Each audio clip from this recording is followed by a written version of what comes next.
रोशन नकवी की गज़ल।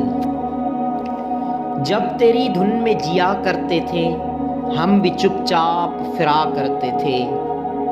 आँख में प्यास हुआ करती थी, दिल में तूफान उठा करते थे। लोग आते थे गज़ल सुनने को, हम तेरी बात किया करते थे। सच समझते थे तेरे वादों को, रात दिन घर में रहा करते थे। किसी वीराने में तुझसे मिलकर दिल में क्या फूल खिला करते थे। घर की दीवार सजाने के लिए हम तेरा नाम लिखा करते थे। वो क्या दिन थे भुलाकर तुझको हम तुझे याद किया करते थे।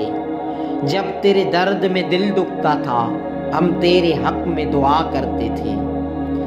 जब तेरे दर्द में दिल दुखता था हम तेरे हक में दुआ करते थे। बुझने लगता था जो चेहरा तेरा, दाग सीने में जला करते थे। अपने जज्बों के कमंदों से तुझे हम भी तस्खीर किया करते थे।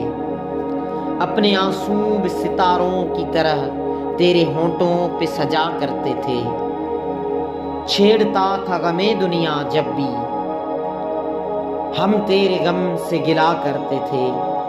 कल तुझे देख के याद आया है हम सुखनवर भी हुआ करते थे। कल तुझे देख के याद आया है हम सुखनवर भी हुआ करते थे।